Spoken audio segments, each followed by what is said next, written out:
kiai-kiai atau intelektual-intelektual atau pemikir-pemikir muslim yang mampu memahami khasanah keislaman, tapi juga memahami khasanah modern dengan baik, itu mereka yang akan mampu memandu masyarakat untuk mengarungi zaman ini. Nah.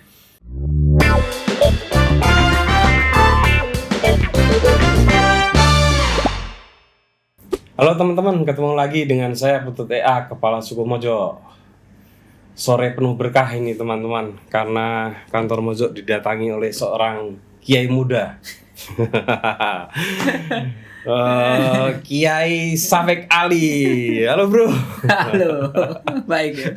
Halo. Kiai aktivis ini. Aduh. Kabar mengagetkan loh bro. Iya, berarti dari awal di sini ya, baru main kali ini. Enggak itu. Aktivis 98 masuk dalam jajaran ketua PBNU. Wah, itu bagian dari game plan politik atau gimana itu? Enggak, saya enggak punya game plan. Gimana? Ini dong, berbagi ini dong, info dong. Kok bisa? Ya itu konsekuensi aja karena memang bertahun-tahun berkantor di PBNU.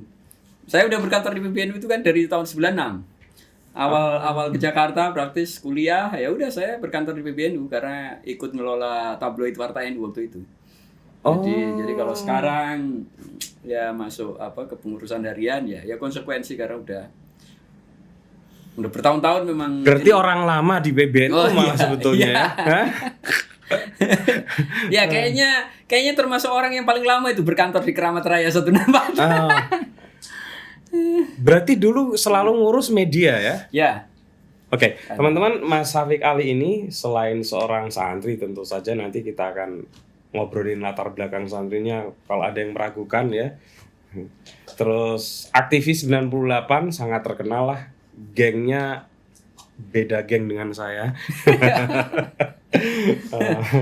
Satu kanan satu kiri. FPPI ya? FPPI tengah lah. Ya. Kalau kami kanan ya. Forkot dianggap ini. Dan termasuk aktivis literasi digital ya. Kayaknya hampir semua perpindahan medium itu Safik Ali selalu ada. Buku zaman booming punya penerbitan, ya kan? Kita dulu zaman mahasiswa. Zaman sekarang Facebook ya? Facebook.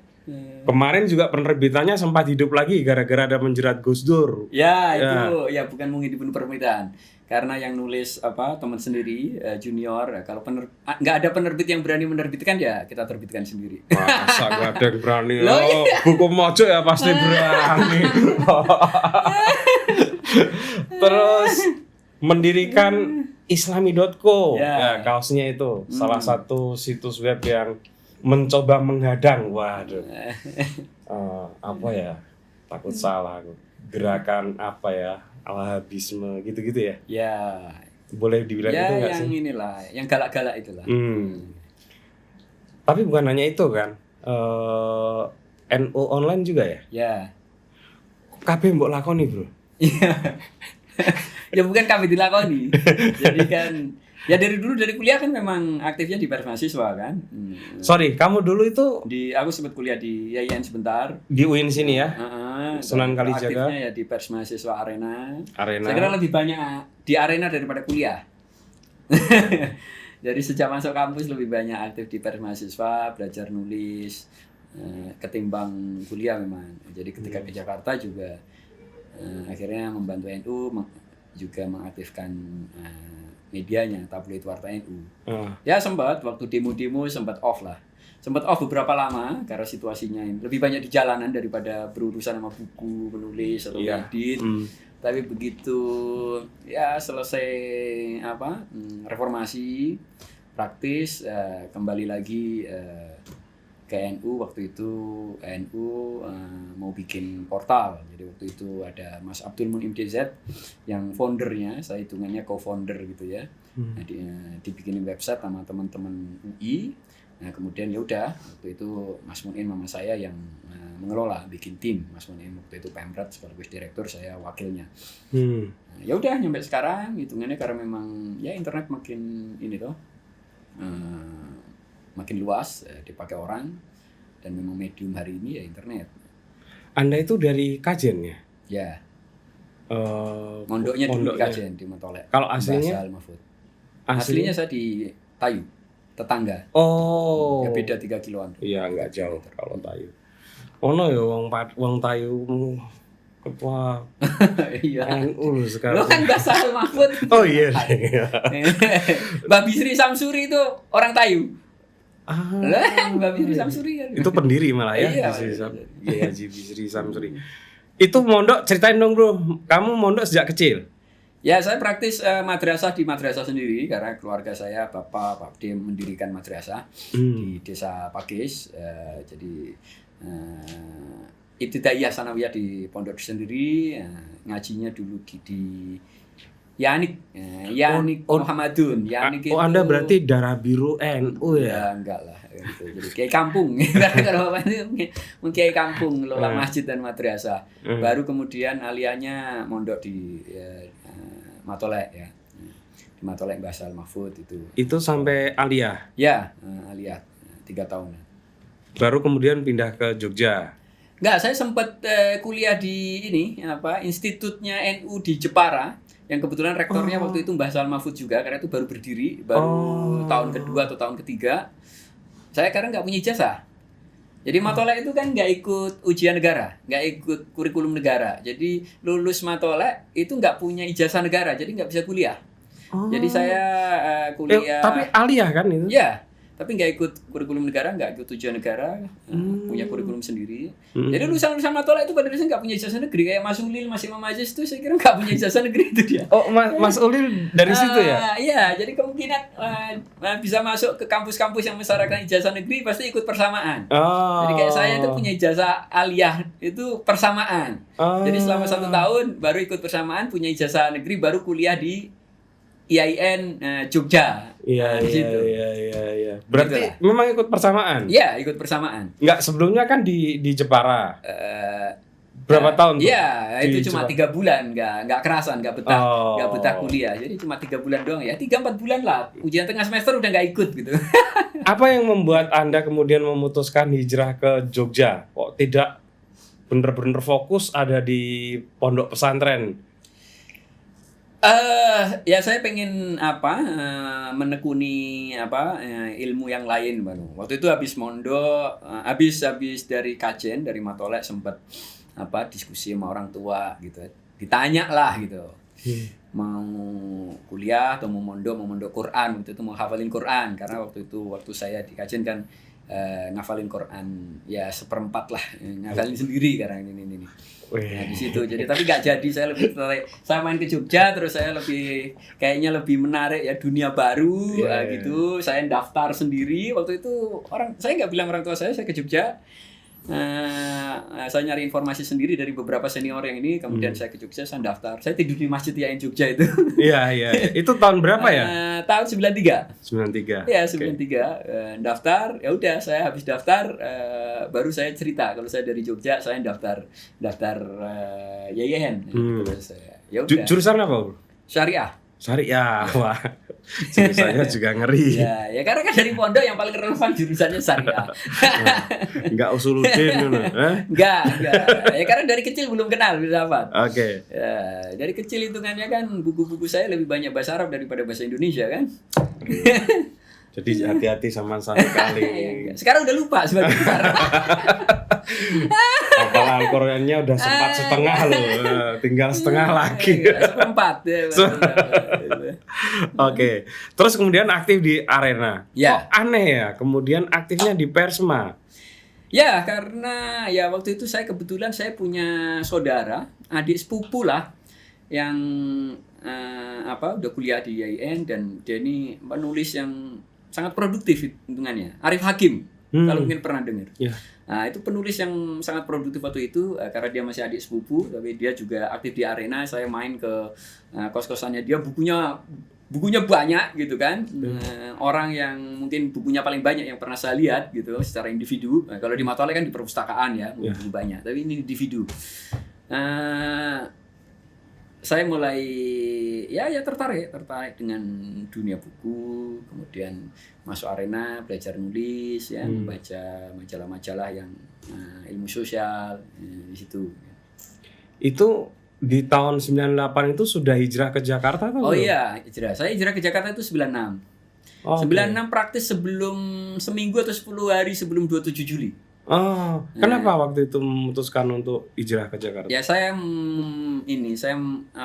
minat saya terhadap ilmu sosial, baik sosiologi atau filsafat itu makin kuat, dan saya menganggap bahwa ya sekolah filsafat terbaik itu STF Driarkara. Oh, oke. Berarti Jadi, pindah ke Driarkara. Saya kira saya memutuskan kemudian saya kayaknya harus pindah ke Driarkara. Karena di IAIN saya udah nggak kuliah. Saya praktis kuliah cuma 1 tahun, ya kan? Nah, 1 tahun kan yang KDU semua kan. Nah, pada dasarnya nggak ada yang cukup menarik gitu, nggak ada yang challenging. Kemudian saya semester 3 saya udah cuti. Pasti lebih susah pelajaran di pesantren daripada di IAIN kan? Ya enggak juga itu nggak bisa bilang. Saya kira pelajaran susah tuh. Kalau kita nggak meminati pelajaran itu pasti akan terasa susah. Kalau kita meminatinya mungkin akan terasa tidak susah. Nah, jurusannya syariah kok. Lah iya. Berarti kan udah dipelajarin semua. Iya, pada prinsipnya benar kan. Udah kenal. Oke. Berarti jadi aktivisnya itu di Driarkara ya? Enggak, sebenarnya di IAIN saya udah ya karena gabungnya di Pers Mahasiswa kan. Oke. Nah, Pers Mahasiswa rata-rata ya aktivis. Nah, di Jogja udah diajakin teman-teman demo, udah diajakin pelatihan, udah macam-macam lah. KMPD ya waktu itu? Ya, KMPD. Keluarga mahasiswa pecah dasi. Keluarga mahasiswa pecinta demokrasi kalau katanya. Pecinta demokrasi ya. Ya, KMPD. Ya, jadi udah berkenalan, udah dunia aktivis di Jogja. Bentrok sama polisi pertama di Jogja, bukan di Jakarta. Gitu. Di pertigaan revolusi itu juga? Enggak, waktu itu ada demo pendampingan apa di deket-deket APMD itu. Dikejar-kejar polisi itu. Itu udah awal-awal itu di situ. Baru 96 pindah ajaran baru ya. Ya bulan Juli kan ajaran baru itu kan. Ya.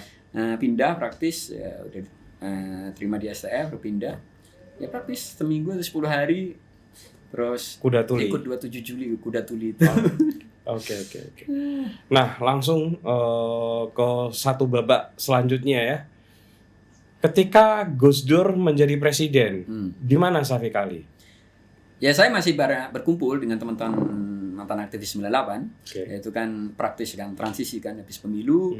Habis pemilu kan praktis saya kira gerakan-gerakan jalanan, demonstrasi udah menurun drastis. Tetapi kan komunitas-komunitas pergerakan itu masih hidup lah ya.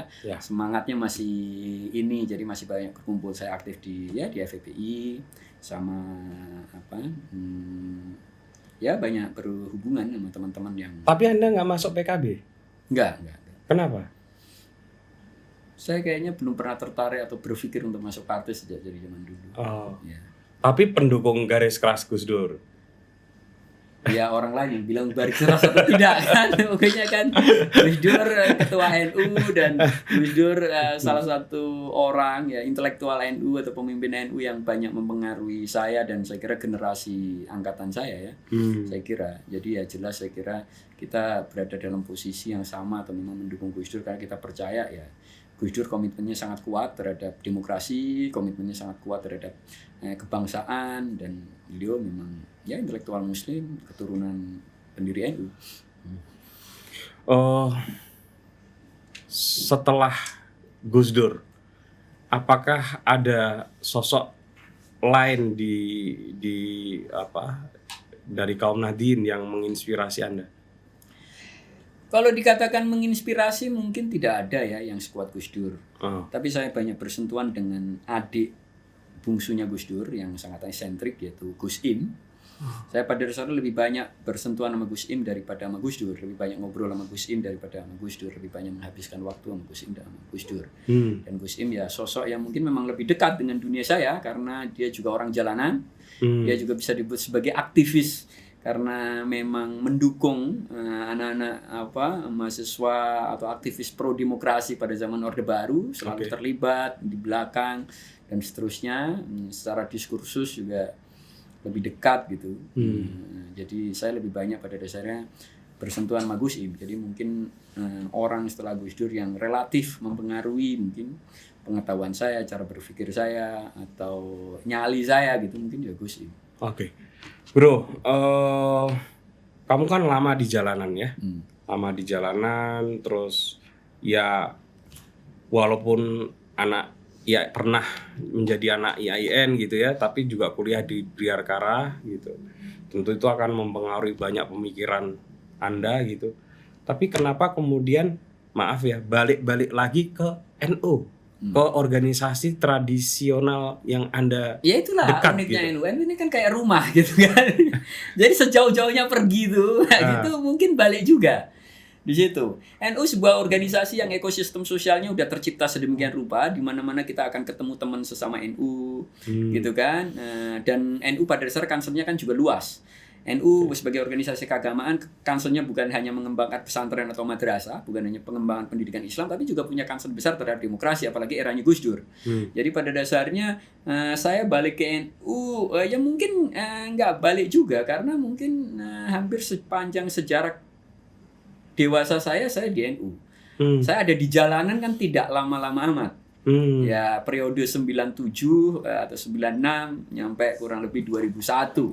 Anggap aja. Tetapi saya dari 96 nyampe 99 yang lurusi tabloid NU, dan kemudian 2003 mendirikan NU Online, balik lagi ke NU.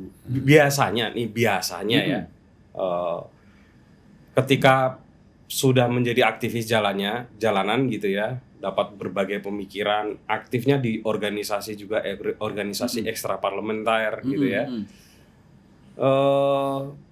Kebanyakan yang saya kenal adalah kemudian teman-teman saya yang berlatar belakang Nahdliyin gitu ya, menganggap ini organisasi di NU ini organisasi yang sudah terlalu tua, terlalu tradisional untuk bisa mengakomodir semangat zaman. Anda tidak berpikir seperti itu? Enggak, saya kira dengan figur seperti Gus Dur agak aneh ketika kita berpikir itu. Gus Dur orang yang sangat memahami NU sebagai organisasi tradisional, bahkan menyebut subkultur pesantren gitu. Artinya pesantren itu punya subkultur sendiri yang berbeda dari masyarakat Muslim Indonesia atau dari masyarakat Indonesia. Gus Dur punya pikiran seperti itu. Artinya Gus Dur itu sangat memahami keunikan pesantren. Tapi Gus Dur yang juga sangat paham bahwa NU itu sebuah komunitas besar, organisasi besar yang bisa sangat signifikan kalau dipakai untuk menggerakkan perubahan. Dan itu saya kira diakui oleh orang seperti Bob Hefner. Dia menulis bukunya Sivil Islam kan pada dasarnya sampelnya NU. Bagaimana sebuah organisasi Muslim yang oleh Barat selalu dipandang tidak sejalan dengan demokrasi. Organisasi tradisional yang dianggap setengah feodal atau hierarkis yang nggak cocok juga dengan kesetaraan demokratis, tetapi NU membuktikan mampu menjadi salah satu lokomotif demokrasi di Indonesia. Kan Orde Baru nggak mampu sepenuhnya mempenetrasi saya kira Indonesia karena ada organisasi-organisasi seperti NU maupun Muhammadiyah. Saya juga punya cara pandang yang sama, bahwa NU sebuah organisasi besar dan punya figur pemimpin seperti Gus Dur. NU bisa menjadi organisasi yang sangat progresif. Dan waktu itu saya kira seorang Gus Dur juga jauh lebih progresif dan lebih punya nyali daripada rata-rata aktivis pro demokrasi zaman itu. Bahkan Gus Dur sebagai ketua NU dijadikan sebagai ketua Fordem. Menurut Anda apa modal sosial yang dimiliki oleh kaum Nahdliyin gitu untuk menjadi salah satu lokomotif perubahan sosial? Banyak orang NU yang saya kira makin memahami persoalan-persoalan di luar pesantren. Banyak orang NU yang makin memahami dan mendalami subjek-subjek di luar keislaman. Saya kira dari generasi di atas saya, itu saya kira udah muncul. Misal kayak di Jogja ada LKIS gitu kan. LKIS punya concern besar terhadap perubahan sosial. Di situ studi Islam selalu sama studi sosial. Saya melihat seperti itu, dan pengalaman saya sendiri, saya menemukan banyak sekali orang yang sevisi atau seperti saya. Saya pindah ke Jakarta, saya tinggalnya di kelompok studi 164. Bareng Mas Studi Lapsor, bareng dulu Mas Elyasaka Darwis yang juga orang-orang yang progresif ya di NU. Jadi dan di 164 itu banyak sekali aktivis-aktivis dari berbagai kelompok main ke situ. Jadi kayak menjadi center, menjadi tempat berkumpul. Oke. Bukan hanya ngobrolin soal KNO-an, tapi memang ngobrolin urusan keindonesiaan, kebangsaan, atau demokrasi. Jadi memang 164 sebagai sebuah komunitas di Jakarta, dia menjadi tempat berkumpulnya banyak orang, bukan hanya anak-anak NU. Artinya di situ saya melihat bahwa NU bisa menjadi semacam solidarity maker dalam tanda kutip. Bisa menjadi tempat bertemu, mempersatukan berbagai kelompok. Dan pengalaman saya di Jakarta, di Forkot gitu ya, saya kira teman-teman NU bisa menjadi ini perekat, penghubung, karena di Forkot itu kan kampus-kampus dari berbagai macam, mau kampus Islam, mau kampus sekuler, mau Kristen, Katolik, Buddha gitu, itu ada semua. Dan saya kira teman-teman NU yang saya kira memberi kepercayaan diri untuk kelompok ini bersatu. Nah di situ ya saya nggak tahu entah kenapa, saya kira secara umum teman-teman ini lebih punya kemampuan untuk nyambung, lebih mudah gitu ya, nyambung sama berbagai kelompok. Mungkin karena didikan santrinya lah ya. Saya tidak tahu persis, tetapi bahwa saya menemukan realitas yang seperti itu. Nah itu kalau dari sisi kaum Nahdien ini, sekarang kita masuk ke yang lebih banyak dipertanyakan orang juga, yaitu pesantren. Apakah pesantren itu juga cukup kompatibel dengan perkembangan zaman? Ya. Gimana bro? Ya kalau kita melihat dari ini, ya pesantren kompatibel. Artinya NU punya prinsip gitu kan, al-muhafadzatu 'alal qadimi sholih wal akhdhu bi jadidil aslah. Cepet-cepet bro. Iya. Apa Artinya artinya? dia memelihara sebuah tradisi lama atau nilai-nilai yang lama, kebiasaan lama, prinsip yang baik, dan tidak segan untuk mengambil hal baru yang lebih baik. Artinya tidak resisten terhadap kebaruan. Nah, saya kira prinsip itu sangat melekat di kiai-kiai, di gus-gus, sehingga itu membuat NU saya kira selalu terbuka terhadap perubahan. Nah, kita bisa saksikan kalau perkembangan pesantren gitu ya. Pesantren dulu gitu ibaratnya pakai yang namanya produk modernitas gitulah. Misal TV terus nggak boleh gitu. Tapi ada perkembangannya, oh ini boleh gitu kan. Atau sekarang pesantren nggak boleh pakai HP, udah mulai banyak ini pakai HP. Pesantren dulu masih ada yang menabuhkan sosial media. Sampai pernah ada pesantren yang mengeluarkan keputusan musyawarahnya bahwa Facebook itu haram gitu kan. Tapi sekarang ya pesantren menggunakan Facebook. Tadi saya dan teman-teman habis main ke pesantrennya Gus Irwan Masduki di Melangi, Salafiyah. Dan Melangi itu pesantren yang sangat melek teknologi. Selain memang punya SMK teknologi, tapi seluruh ibaratnya absensinya, urusan keuangannya, semua pakai digital, udah cashless, nggak pakai uang ini, semua udah pakai e-money ya, uang digital untuk ngecek santri ini nilainya gimana, rajin atau enggak, ini semua untuk udah pakai aplikasi lah. Semua pakai aplikasi semua. Artinya itu contoh bahwa banyak pesantren yang pada dasarnya punya kesediaan dan punya keterbukaan untuk selalu mengadopsi atau mengadaptasi zaman. Dan sekarang itu saya kira itu banyak. Atas dasar itu saya selalu percaya bahwa pesantren yang jumlahnya puluhan ribu itu ya bisa menjadi salah satu penggerak ya transformasi sosial di Indonesia. Saya kira dalam konteks sejarahnya kita menyaksikan Gus Dur dan sejumlah kiai dari kalangan pesantren yang itu juga membuktikan diri mampu menjadi penggerak transformasi sosial. Nah, kita balik lagi ke ini.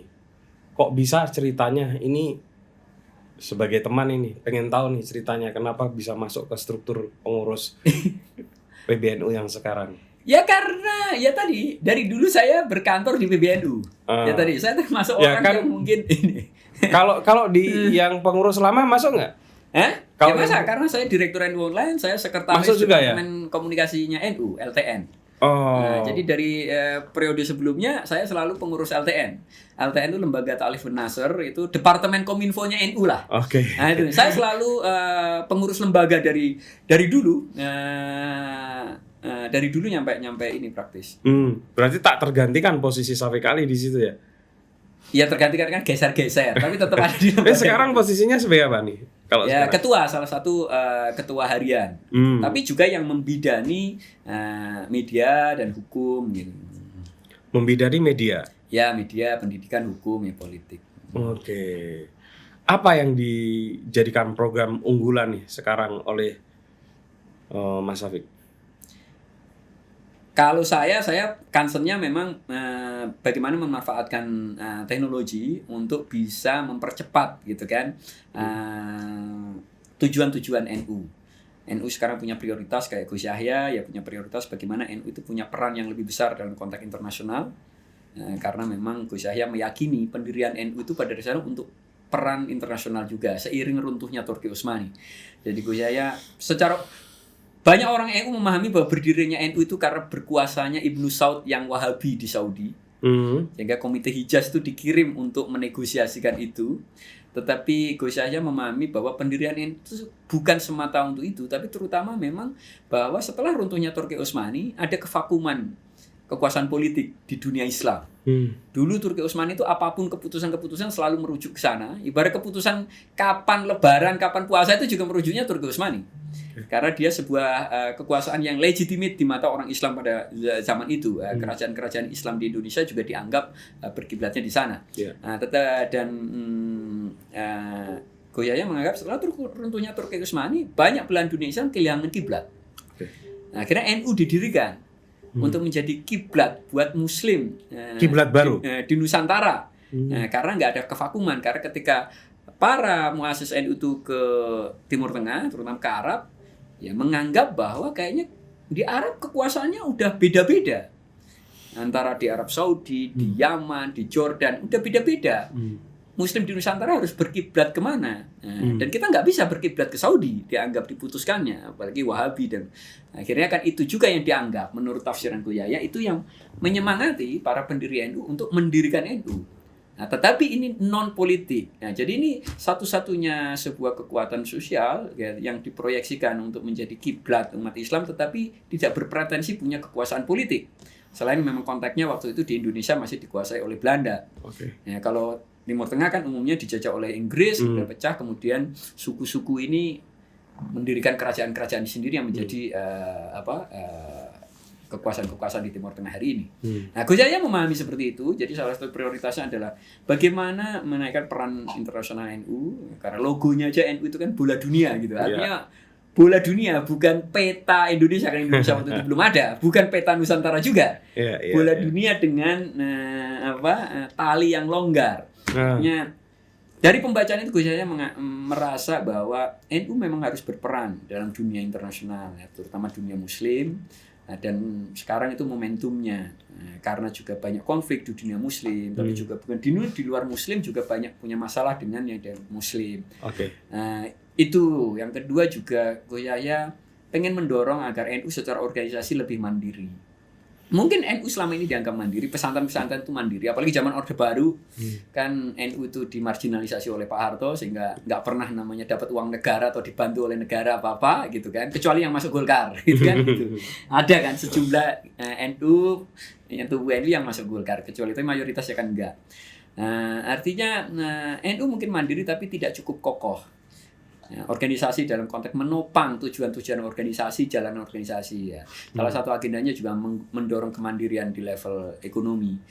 Sehingga bagaimana organisasi mungkin punya unit bisnis, punya unit usaha yang bisa menopang jalannya organisasi. Sehingga tujuan-tujuan organisasi terutama di bidang pendidikan Islam lah ya. NU kan padanya organisasinya ulama. Hanya concern terbesarnya, fokus terbesarnya ya memang pendidikan keagamaan. Bagaimana prioritas-prioritas ini bisa lebih cepat tercapai, dan dalam konteks itu teknologi akan sangat membantu. Baru urusan administrasi organisasi aja teknologi bisa sangat membantu. NU Online misalkan, aplikasi NU Online, padahal kan kita menyediakan informasi ke-NU-an dan juga pengetahuan keislaman, sehingga orang ini bisa belajar keislaman dari situ sendiri. Dan juga bisa mendapatkan informasi atau berita-berita ke-NU-an dari situ. Sehingga kita sediakan, termasuk ya kita ada fitur-fiturnya kayak ziarah gitu kan. Jadi kalau apa sih sebetulnya prinsip-prinsip penting yang ada di NU ya, ada di internal NU yang bisa dikontribusikan kepada khalayak internasional? Ya banyak saya kira kan. Hari ini dunia Muslim kan sejak beberapa tahun terakhir itu kan dilanda oleh diserbu oleh gagasan yang ibaratnya ekstrim lah gitu kan. Ada kelompok-kelompok di dunia Islam yang memimpikan memang khilafah Islamiyah. Seperti itu yang berusaha diperjuangkan ISIS waktu di Syria tapi gagal kan, sekarang udah rontok. Dunia Islam menghadapi tantangan seperti itu. Bagaimana dunia Islam menghadapi perkembangan zaman, dunia modern yang makin beragam ini? Dulu mungkin orang Muslim itu ya satu kampung atau bahkan satu kecamatan ya Muslim semua gitu ya, tetangganya Muslim. Hari ini kan udah enggak. Hari ini kita hidup di dunia makin terbuka, makin terkoneksi dan makin beragam satu sama lain. Artinya dunia Muslim juga harus mampu menjawab, memberikan fondasi bagi umatnya agar mampu hidup di dunia yang makin diverse itu, tidak memaksakan dunia yang homogen. Nah, sementara tapi ada kelompok yang berusaha memaksakan dunia yang homogen atau memaksakan superioritas Islam di situ. Nah, dan ini menjadi masalah karena menimbulkan konflik perang. Saya stop dulu. Ada dua perbedaan menurut saya yang mesti diklarifikasi. Yang pertama, apakah kecenderungannya kemudian dunia bergerak sedemikian maju, maka umat Islam mesti menyesuaikan diri. Atau yang kedua, sebetulnya umat Islam punya alternatif kehidupan yang lebih baik yang bisa dipromosikan kepada dunia. Nah, mana yang lebih dulu ini yang dipikir oleh NU? Saya kira NU tidak dalam posisi misal menganggap bahwa dunia ini bergerak ke arah yang keliru dan menawarkan alternatif. Oke. Dunia hari ini yang tercipta adalah sebuah hasil dari sebuah dialektika peradaban yang itu bersumber dari berbagai hal. Saya kira Barat tidak sepenuhnya itu hasil refleksi masyarakat kulit putih. Mereka yang belajar sejarah tahu bahwa ada sumbangan khasanah Muslim dalam dunia Barat modern hari ini. Sama juga dengan dunia Muslim, itu juga kita harus akui ya ada pengaruh dari dunia Barat. Hasil sistem politik Indonesia hasil refleksi dari gagasan demokrasi, kesetaraan yang dilahirkan oleh dunia Barat. Bahkan Cina gitu yang dianggap juga peradaban yang lain juga nggak pernah sepenuhnya pure itu hasil dari tradisi budaya Cina. Artinya orang seperti Goyang memandang bahwa peradaban harus dipikirkan bersama. Bukan soal siapa punya apa untuk ini harus ngikutin yang ini. Saya kira era yang seperti udah lewat. Dulu Barat terbagi gitu kan, ada Barat yang liberal, ada Barat yang komunis yang diwakili oleh Uni Soviet. Nah, semua berusaha menawarkan sesuatu yang berbeda, yang liberal atau komunis. Nah, tetapi kita hari ini saya kira tidak berada dalam posisi harus berpikir bahwa kita berada dalam kontestasi peradaban atau clash of civilization itu.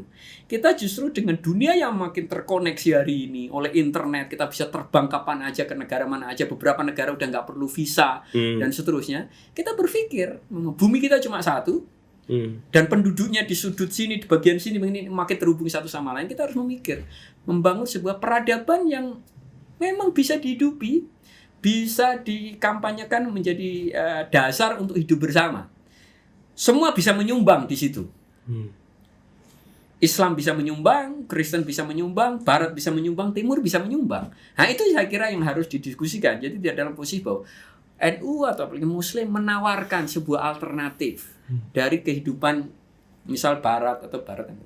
Saya kira proyek seperti itu gagal, sama dengan Barat dulu berusaha membawa demokrasi liberal itu ke semua tempat dan ternyata gagal. Nah, saya kira kita tidak harus belajar dari situ. Jadi tidak dalam posisi kita merasa sebuah punya gagasan atau bangunan yang udah jadi, yang perfect, kemudian kita tawarkan kepada dunia lain. Tapi kita harus berpikir bersama. Dan forum-forum itu kan sekarang makin memungkinkan. Sekarang saya kira dalam beberapa tahun terakhir ada banyak sekali forum yang memang melibatkan hampir seluruh negara. Gitu. Nah, mungkin yang paling dikenal memang biasanya forum-forum yang terkait ekonomi WTO. Ini Indonesia karena di G20 yang umumnya ya lebih ekonomistik. Padahal harusnya kita juga bisa membangun sebuah forum-forum yang dalam tanda kutip tidak bahasannya ekonomi tapi melibatkan semua negara. Gitu. Nah, bagaimanapun kan PBNU itu mengklaim kaum Nahdien di Indonesia berapa?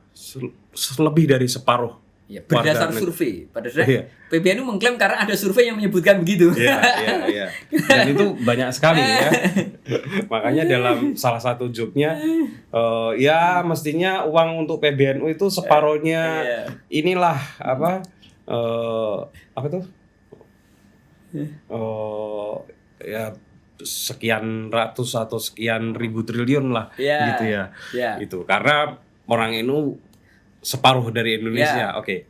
Tapi itu saya anggap inilah ya joke ya. Yang jadi masalah adalah sebagian besar masyarakat NU sebagaimana yang juga banyak diketahui oleh orang adalah warga yang ada di pedesaan. Nah, termasuk banyak dari kaum marginal. Tadi Anda sudah bilang ada persoalan ekonomi yang mesti dibereskan oleh PBNU menyangkut umatnya, menyangkut kaum Nahdien. Dalam situasi seperti ini, bagaimana mengelola supaya warga yang jumlahnya separuh dari warga negara Indonesia ini, yang mungkin 70 atau 80% ada di dalam kerentanan gitu, itu bisa diakomodir dan dipercepat menjadi satu kekuatan sosial gitu ya, untuk menggotong ini Indonesia menuju ke salah satu percaturan dunia. Berat sekali rasanya. Iya. Ya kalau dipikirin berat, tapi sebenarnya kan enggak juga. Maksudnya gini, tanggung jawab memamurkan warga negara itu ada di negara. Ada di pemerintah. Bukan ada di organisasi sosial. Yang menerima uang pajak itu negara. Bukan. Orang NU bayar pajaknya bukan ke NU, bayar pajaknya ke negara. Ya kan? Ya. Seluruh aktivitas ekonomi orang NU ada dipotong pajak bla bla bla. Saya misalnya punya gaji, pajak saya nggak masuk ke NU, pajak saya masuk ke negara. Betul. Artinya tanggung jawab negara untuk memikirkan kebutuhan saya sebagai warga negara, basic need dan segala macam. Ya. Nah, artinya NU tidak dalam posisi bahwa harus berpikir bagaimana bisa memfasilitasi warganya yang jumlahnya puluhan juta untuk makmur, karena memang tidak berada dalam kapasitasnya. Tetapi NU bisa mendesak agar ada kebijakan yang baik di Republik ini.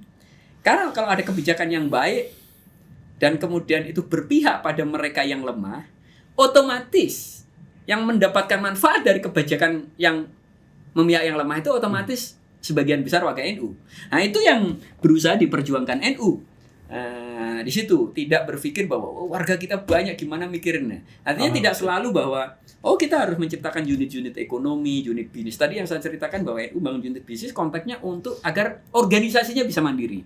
Berorganisasi butuh ongkos ngurusin orang, bikin kegiatan, bikin program dan segala macam. Nah, itu dalam konteks itu. Nah, tetapi kalau dalam konteks untuk strategi untuk memamurkan warga, ya NU harus bicara dengan negara. Nah, karena bahwa memamurkan warga itu tanggung jawabnya negara. Nah, NU nggak akan bisa ngasih insentif ini. Ada sekian ribu triliun yang nguasai negara. Nah, di situ. Jadi kalau dikatakan bahwa misalnya joke-nya ya harusnya NU itu karena warganya banyak kan harusnya yang menerima paling banyak. Ya dalam artian bukan NU berpikir bahwa menerima duit. Artinya kita mendorong sebuah kebijakan yang baik, yang kemudian kebijakan baik itu terutama memprioritaskan kepada mereka yang belum beruntung. Otomatis ketika kebijakan itu ada, ya warga NU yang akan mendapatkan manfaat. Ya anggap aja BPJS. Sebelum ada BPJS mungkin kiai-kiai itu bingung kalau ada warganya yang sakit diwadulin di ini ya, kalau kiainya kebetulan agak makmur ya dibantuin dikasih sangu untuk ke dokter ibaratnya kan kalau ini. Nah, tapi NU kan tidak berada dalam kapasitas untuk bisa membantu biaya kesehatan seluruh warganya yang jumlahnya banyak.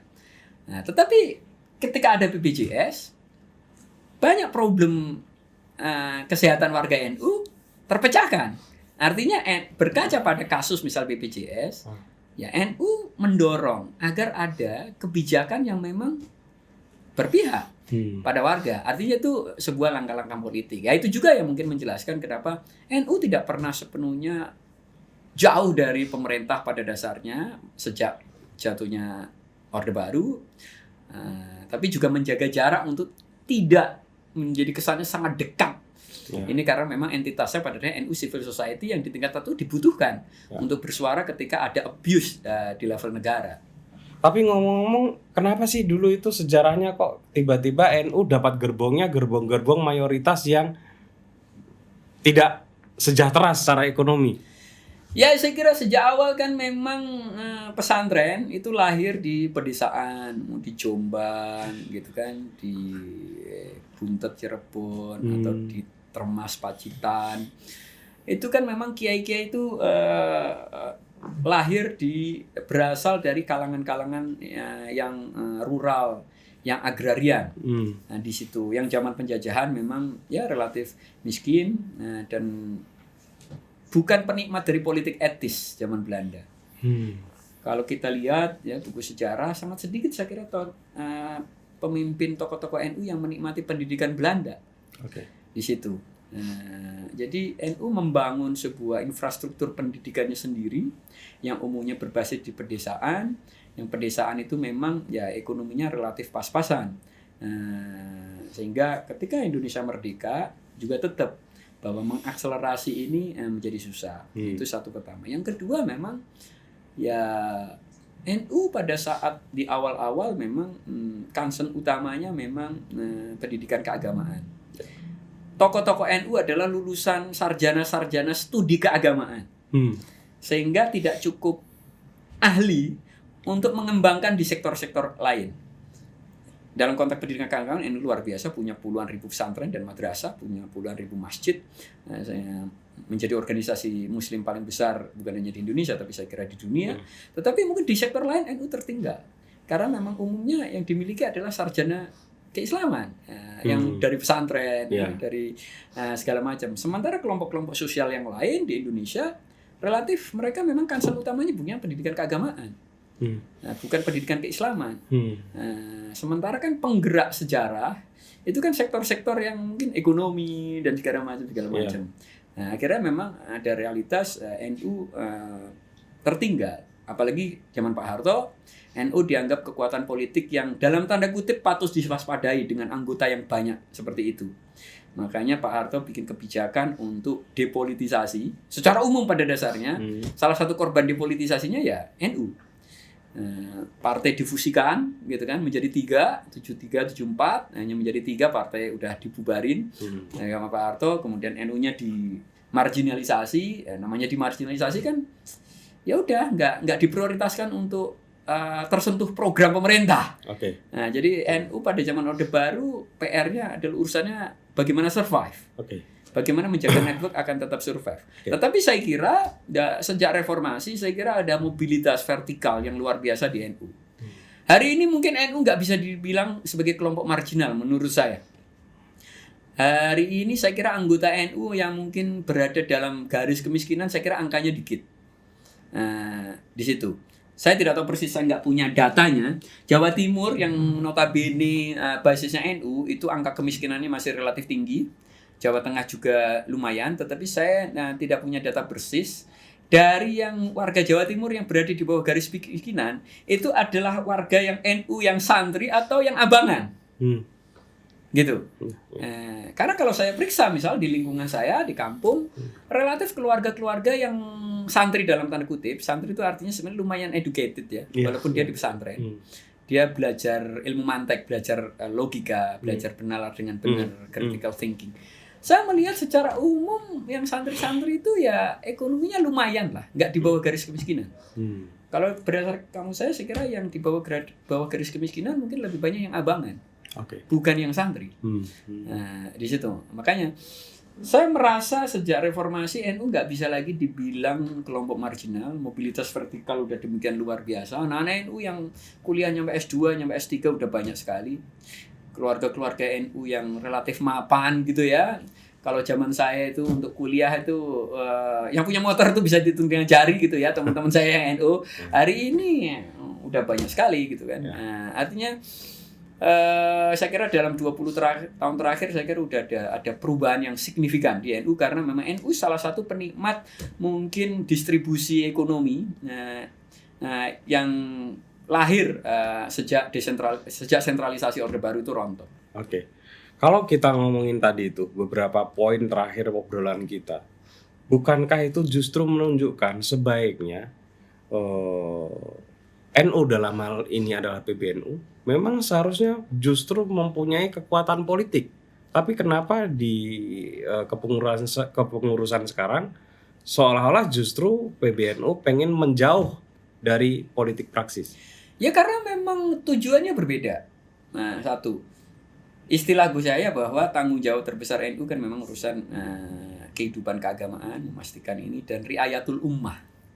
Riayatul ummah ya melayani, merawat, ini masyarakat. Politik punya prioritas-prioritas tertentu. Politik berujung pada posisi formal kekuasaan, dan posisi kekuasaan itu harus diperjuangkan dalam politik elektoral. Kita bisa saksikan hari ini, walaupun pemilu masih 2024, tetapi namanya semua partai politik itu semuanya udah kerjanya orientasinya elektoral. Betul. Untuk dapetin suara. Nah, di situ. Kalau NU ikut-ikutan, nah, gitu ya, orientasinya elektoral, ya nanti warganya nggak keurus. Ada sekian ribu pesantren yang harus dipikirkan bagaimana mampu mengadaptasi zaman dan menjadi lebih maju. Nah, sorry, aku potong ya. Tapi itu punya risiko bahwa nanti ketika satu rezim kemudian berkuasa kembali, gitulah, siapapun pemenangnya, ada kemungkinan kemudian kaum Nahdien nggak dapat kue yang cukup. Saya kira itu kemungkinan yang kecil. Karena begini, NU tidak perlu terlibat rame-rame elektoral ya, jauh-jauh hari seperti sekarang gitu ya. Tetapi ketika menjelang hari H, saya kira bukan hal yang sulit untuk memberi arahan dalam tanda kutip kepada warga NU. Ya kan? Jadi kita sekarang harus fokus sebagai organisasi sosial keagamaan, harus fokus pada prioritas kita sebagai organisasi sosial keagamaan. Ya kan, ngurusi dunia pendidikan, madrasah, masjid, pesantren, sambil belajar untuk mengurusi ekonomi. Tapi tadi bahwa ekonomi itu tanggung jawabnya negara. Kita harus mengupayakan, gitu kan, pemerintahan Pak Jokowi yang nyampe 2004 itu kebijakan-kebijakannya pro mayoritas warga negara, ya, kayak gitu. Nah, kalau urusan elektoral itu nggak usah dikerjain jauh-jauh hari. Nanti kerjaan utama kita nggak kepegang, istilahnya gitu. Itu ya udah dibiarin aja ini. Biarin aja yang mau nyalon keliling kemana-mana, biar nanti elektabilitasnya naik, biar nanti memenuhi syarat pencalonan. Nggak perlu pusing dengan itu. Ngapain pusing? Nggak timbul kekhawatiran begini. Nanti begitu sudah ada pemenangnya, terus PBNU berusaha untuk mengangkat vokasi warganya.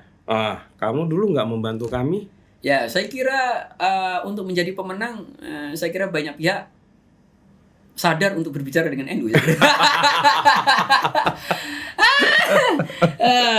Gelagatnya begitu, gelagatnya. Mereka-mereka yang pengen memenangi pertarungan elektoral ini biasanya memang akan datang ke NU. Itu pekerjaan mereka, bukan pekerjaan kita. Gitu. Kita masih punya pekerjaan lain sebelum 2024 ini yang harus diselesaikan. Tapi urusan nyoblos itu urusan gampang. Kalau memang bahwa NU misalnya kalau PBNU itu memang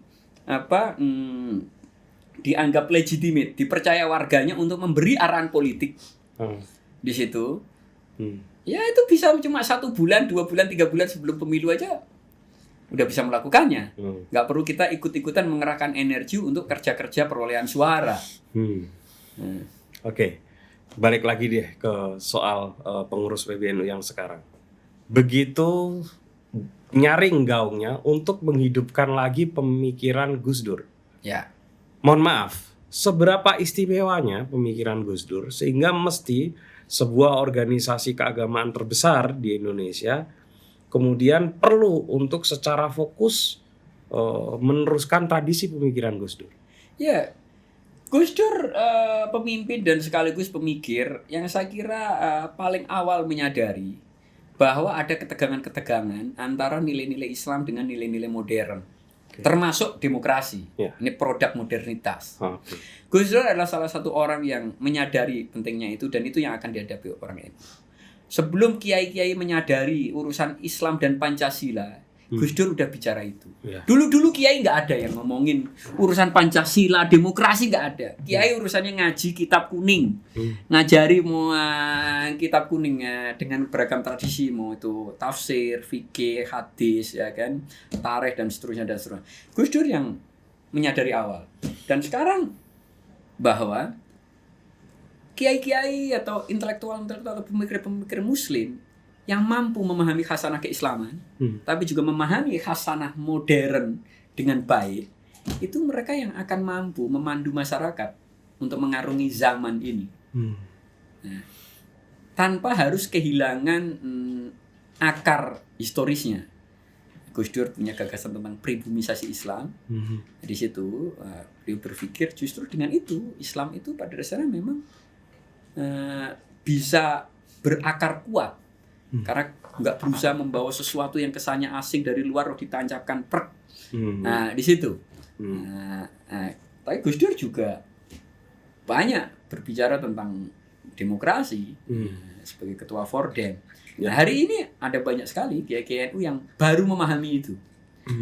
Nah, makanya misal Gus Yahya ya menghidupkan pemikiran Gus Dur. Dan Gus Dur juga orang yang punya visi dalam konteks internasional. Gus Dur termasuk orang yang punya kesadaran memang dunia harus dibikin seimbang, ada balancing of power. Dulu Gus Dur memang bicara tentang Cina, India, ya, Brazil, Rusia, BRIC gitu. Gus Dur punya pikiran di situ dan mencoba menciptakan sebuah keseimbangan karena dunia yang sangat tidak seimbang itu akan condongnya akan tidak adil. Dan Gus Yahya juga menangkap dengan sangat kuat impian Gus Dur yang ini yang berusaha beliau lanjutkan. Karena beliau ketemu banyak sekali tokoh-tokoh internasional ya dari belahan dunia mulai dari Amerika, Eropa maupun Timur Tengah itu beliau lakukan. Bukan hanya tokoh agama tapi juga tokoh politik, bukan hanya pemimpin negara tapi juga pemimpin sosial atau keagamaan. Di situ dan NU pada dasarnya adalah NU merasa bahwa NU yang mungkin refleksinya terkait Islam dan kebangsaan itu mungkin paling maju. Dengan gagasan bahwa NU tidak mempertentangkan Pancasila, NU menganggap ya Pancasila itu pada dasarnya syar'i gitu ya, diterima dalam Islam. Prinsip-prinsip yang ada dalam Pancasila, prinsip musyawarah, prinsip kesetaraan, prinsip keadilan, prinsip semangat persatuan dan seterusnya. NU saya kira salah satu organisasi yang pergulatannya, refleksinya mungkin lebih maju dari banyak entitas Muslim yang lain. Di situ, justru karena posisinya dia sebagai organisasi sosial, sampai level yang menerima Pancasila dan melahirkan prinsip-prinsip seperti tawasud, ya, tawazun, tasamuh. Artinya kan prinsip-prinsip yang itu lahir dari pergulatan NU dengan realitas keindonesiaan, sehingga lahir prinsip-prinsip itu. Tawasud, ya, moderat, ya, tawazun, bersikap proporsional. Yang pada dasarnya itu punya akar dalam kesejarahan kita, tapi juga punya akar juga di ajaran Islam. Kemudian tasamuh, toleran. Nah itu kan prinsip-prinsip yang dijadikan pegangan oleh NU dan dijadikan pegangan untuk memandu masyarakat NU yang jumlahnya banyak ini. Karena kalau ketika zaman saya di pesantren, ibaratnya ngaji kitab ya, ibaratnya fikih ya, mau takrib, Fathul Mu'in, Fathul Wahab kan nggak ada pelajaran tentang tawazun, tawasud, tasamu ini. Nggak ada ya? Nggak ada bab tentang itu. Itu memang hasil refleksi para ulama-ulama, para pemimpin NU terhadap realitas keindonesiaan. Hasil dialog antara dialog keislaman dengan keindonesiaan. Bro. Dan itu saya kira relevan untuk dibawa ke ranah yang lebih besar, yaitu dalam konteks kehidupan internasional atau pergaulan dunia. Ya, bro, dunia ini sekarang sedang mencari titik keseimbangan baru ya. Baik itu dari sisi pandemi, baik itu termasuk ketegangan Taiwan, China, Ukraina, Rusia, termasuk di dalam Islam itu mulai ada hal yang dinamis di Saudi. Ya. Nah, sementara kita melihat bahwa generasi yang dulu disebut sebagai kaum sarung gitu ya, sedang terus dinamis mengalami berbagai fase kebangkitan. Menurut Anda, apakah mungkin dalam waktu yang tidak terlalu lama Indonesia akan menjadi sentral yang dilihat secara internasional gitu ya, menghasilkan para pemikir-pemikir Muslim yang kelas dunia? Saya tidak berani menjawab itu. Kita punya tantangan ya di Indonesia. ulama-ulama kita, termasuk ulama-ulama NU yang menulis dalam bahasa Arab itu masih sangat sedikit. Dan kita memang tidak punya kesejarahan yang sangat kuat terkait imperium Islam. Saya banyak keliling ke Eropa, ke Amerika, saya ketemu banyak imam lulusan Al-Azhar, kan, lulusan Tunis, Maroko, atau lulusan Saudi. Saya merasa punya perasaan bahwa memang Timur Tengah dan Afrika dan itu lebih merasa punya superioritas dalam tanda kutip tertentu karena mereka mewarisi sejarah panjang Islam. Imperium Islam ada di sana. Di Nusantara nggak ada imperium Islam. Ya kan? Tapi ada puluhan ribu pesantren. Ya, tetapi itu tidak diketahui oleh Muslim di Timur Tengah, oleh Muslim di Afrika, oleh Muslim di Turki. Itu problemnya. Dan sebagian besar mereka memang tidak mengenal kitab-kitab yang ditulis oleh ulama-ulama Nusantara.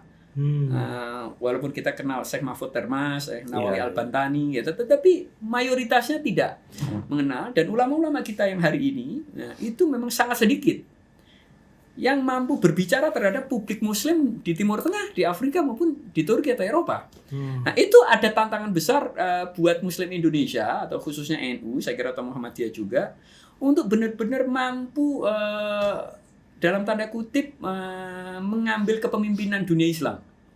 Itu satu tantangan.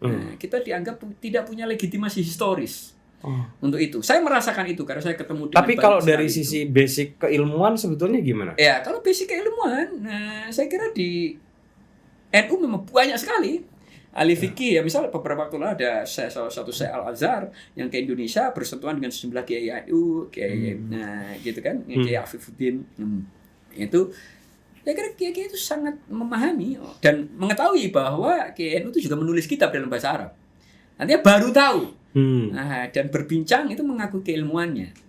Tetapi ya tadi bahwa kita terlalu sedikit khasanah tertulisnya. Kita harus akui tradisi Nusantara atau di Jawa khususnya yang menjadi basisnya ini tradisinya itu oral, lisan. Tradisinya lisan, tidak dalam tradisi tulisan. Di situ sebelum era internet, sebelum era YouTube, sebelum era podcast, lisan itu kan ya menguap begitu saja.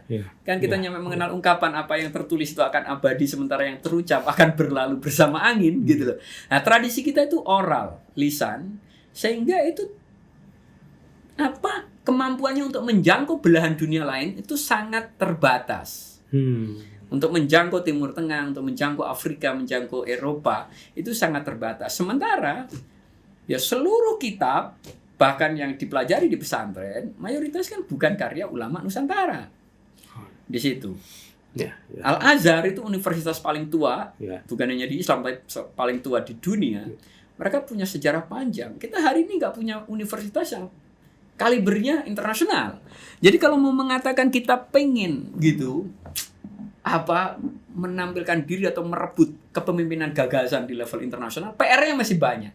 Tapi kalau kita menyaksikan kedalaman keilmuan, orang seperti Gus Baha gitu kan, ya, gitu Kiai Afif atau Kiai Said Agil, pada dasarnya level keilmuannya itu juga level layak ngajar di universitas-universitas Islam ibaratnya mau di Azhar, mau di Saudi, mau di Tunis atau Maroko. Tetapi bahwa tradisi itu. Tetapi NU punya peluang besar dalam konteks kepemimpinan sosial politiknya. Bagaimana agar dunia Islam itu merespon setiap perubahan zaman, setiap perkembangan. Dan Gus Yahya berusaha melakukan itu. Besok seiring dengan G20 itu akan ada forum namanya Religion 20, R20, yang inisiasi itu PBNU, yaitu idenya Gus Yahya. Nah, dan itu udah dikomunikasikan dengan Presiden, dengan Menteri Luar Negeri Indonesia, dan udah dikomunikasikan dengan Paus Roma, udah dikomunikasikan dengan Arab Saudi juga. Gus Yahya beberapa waktu lalu terbang ke dan Saudi juga menyambut gagasan ini.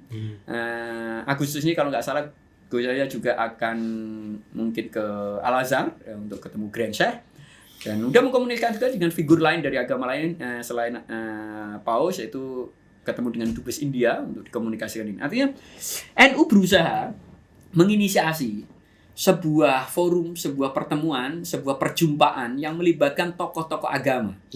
Dan ternyata direspon cukup baik oleh Saudi yang mewakili dunia Muslim, direspon cukup baik oleh Roma yang mewakili Katolik, direspon baik oleh India yang mewakili mayoritas Hindu.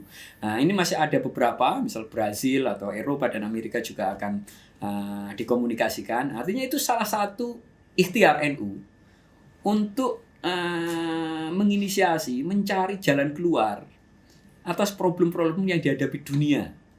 Karena dunia kita ini satu, ada perang Timur Tengah, tapi imigrannya larinya ke Eropa. Nah, kan gitu. Nah, di situ kita udah nggak bisa lagi dengan dunia yang makin terkoneksi, yang bisa dijangkau oleh pesawat nggak nyampe 24 jam. Artinya apa terjadi di sebuah negara akan berdampak terhadap yang lain. Ada Al-Qaeda di Afghanistan, ada ISIS di Syria, ada bom juga di Bali, ada bom juga di Indonesia, gitu loh. Artinya kita hidup dalam dunia yang ibaratnya udah kayak satu desa global, dan makin penting untuk selalu membicarakan persoalan dunia itu secara bersama-sama. Yeah. Dan NU sebagai organisasi keagamaan berusaha, berikhtiar untuk melakukan itu sebagai non-state actor. Oke. Nah, di situ tentu ada wilayah yang itu urusannya negara, bisa diselesaikan oleh Pak Jokowi sebagai presiden, menginisiasi. Tetapi WNU mencoba melakukan ikhtiar-ikhtiar yang masih dalam ranah dia sebagai organisasi sosial atau non-state actor. Dan Religion 20 itu salah satu ikhtiar yang mencoba dilakukan oleh Gus Yahya. Anda nanti akan ada di sana? Ya kemungkinan ya, karena memang menjadi ya bagian itu berarti, menjadi bagian perbincangan. Kalau boleh tahu apa saja sih tema yang dibicarakan di situ? Belum sampai detail bahasnya akan tema-temanya ini apa aja, tetapi ini kan baru level mengkomunikasikannya dengan negara-negara yang terkait di situ. Nah, tetapi sementara sambutannya saya kira positif. Artinya sudah memfasilitasi satu forum yang berkelas internasional. Ya. Dan melibatkan memang pemimpin-pemimpin agama dunia. Oke, Bro Safik, sudah 1 jam. Ya. Terima kasih banyak, sudah ngobrol banyak hal. Terakhir banget sih sekarang, gimana perkembangan situs web keislaman? Ya, ya kalau portal secara umum memang agak berat saya kira ya. Generasi sekarang mungkin lebih suka video. Tayangan seperti ketimbang membaca artikel. Yang kedua, saya kira banyak portal kan belum ketemu ibaratnya revenue modelnya. Saya kira membiayai portal tidak mudah. Tim redaksi, misal kalau kita punya tim redaksi, punya tim IT, punya kontributor. Mengelolanya tidak mudah, sementara bisnis model dari portal-portal ini juga pada dasarnya belum ketemu. Saya nggak tahu Mojo, makanya mungkin Islami harus belajar juga dari Mojo bagaimana bisa survive di situ. Tetapi saya sering mencoba belajar lah dari senior-senior. Saya kenal dengan banyak teman senior yang mengelola media. Ada di Kompas, ada orang teman-teman kayak Mas Sabto yang dulu bikin Merdeka dan bikin Tirto. Ya banyak ngobrol karena pada dasarnya ya portal ini masih struggling dan mungkin akan makin berat untuk menemukan bisnis model yang pas agar bisa survive, agar bisa tumbuh dan berkembang. Jadi kalau ditanya bagaimana situasinya ya struggling. Masalahnya adalah bukan di situ yang saya sedang concern adalah tadi kan kita sempat ngomongin beberapa hal ya yang menyangkut sekarang pun yang dari sisi sebelah gitu ya itu kan juga masif. Betul. Punya kekuatan yang luar biasa di media sosial maupun di dunia internet gitu ya.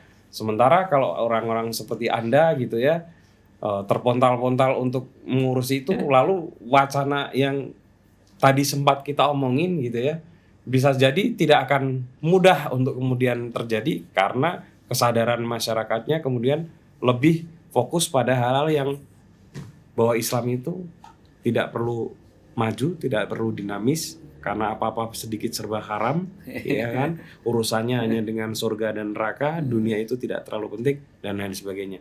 Gimana tuh, Bro? Saya sih masih optimis ya, artinya sejarah Indonesia ini udah 70 tahun, NU sendiri udah hampir 100 abad. Jadi saya percaya bahwa kita akan bisa menemukan jalan gitu ya. kita akan bisa menemukan jalan. Kalau di NU kan ibaratnya nih, kalau orang bisa konsisten itu selalu ada keajaiban. Namanya ada ungkapan al-istiqamah khairum min alfi karomah, itu kan di situ. Jadi kita selalu percaya, sama dengan dulu NU online itu waktu muncul 2003 itu kan yang baca dikit karena orang NU kan nggak punya akses internet kan. Untuk internet dulu pakai telepon kabel. Orang NU nggak pada punya telepon kabel. Nah, sementara yang web-web yang mungkin lebih ultra konservatif atau yang radikal ya pro kekerasan tuh banyak waktu itu gitu kan, karena dapat dukungan dari kelompok-kelompok tarbiyah yang kelas menengah. Di situ. Tetapi beberapa tahun ini saya kira NU online itu bisa menjadi portal yang masuk salah satu yang paling dibaca banyak orang. Sempat saya kira mungkin ya paling ya nomor 1, nomor 2 urut-urutan lah, salip-salipan gitu ya.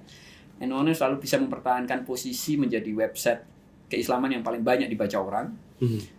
Apalagi sekarang kita punya aplikasi baik di Android maupun di App Store, artinya juga makin relevan dengan banyak kelompok. Artinya dulu kita merasa itu berat banget untuk mengejar ketertinggalan yang terlalu jauh. Tapi hari ini dalam konteks pengalaman NU kita bisa mengejarnya. Di situ. Memang di beberapa sektor kan. Dulu kita merasa susah sekali ustadz-ustadz yang salafi ultra konservatif gitu ya, perempuan harus di rumah, musik haram, berhala harus dihancurkan, bla bla bla gitulah. Itu dominan banget kalau disurvei dari ini. Sementara kiai-kiai kayak Gus Mus, kayak Pak Kures, Kiai Said Agil atau kiai-kiai NU yang lain tidak cukup populer di sosial media. Tetapi hari ini di NU ada Gus Baha yang mungkin videonya paling banyak disirkulasikan orang, walaupun subscriber YouTube resminya itu mungkin masih kalah, tetapi saya kira videonya direproduksi dan disirkulasi sangat banyak. Artinya saya percaya bahwa ketika kita itu konsisten bekerja, konsisten berikhtiar, itu akan selalu ada hal-hal yang tak terduga. Nah, NU selalu percaya pada momentum dan hal-hal tak terduga. Dalam urusan rezeki aja NU percaya rezeki min haitsu la yahtasib. Gitu kan? Jadi kalau orang nggak berhenti, jika kamu tidak pernah berhenti itu akan selalu ada aja tikungan yang membuat kita itu mungkin bisa mengejar ketertinggalan itu. Jadi saya masih optimis di tengah problem ini. Dan NU punya kekuatan di luar dunia online. NU punya ribuan pesantren dengan saya kira jutaan santri. Artinya NU saya kira online makin penting, tapi saya kira dalam konteks pertarungan sejarah NU online itu tidak cukup. Bahwa kaki-kaki tiang-tiang di wilayah-wilayah sosial itu juga sangat-sangat penting, dan NU saya kira harus cukup kerja kuat nyata ya di sektor itu. Bro, makasih banyak. Sama-sama. Begitu teman-teman, obrolan saya dengan salah satu jajaran ketua PBNU yang masih cukup muda dan akan mewarnai dunia pemikiran di Indonesia, apalagi dengan background-nya sebagai aktivis dan aktivis literasi digital. Makasih bro. Sama-sama. Ini harus pakai salam. Assalamualaikum. Waalaikumsalam. Sampai ketemu dengan tamu saya selanjutnya.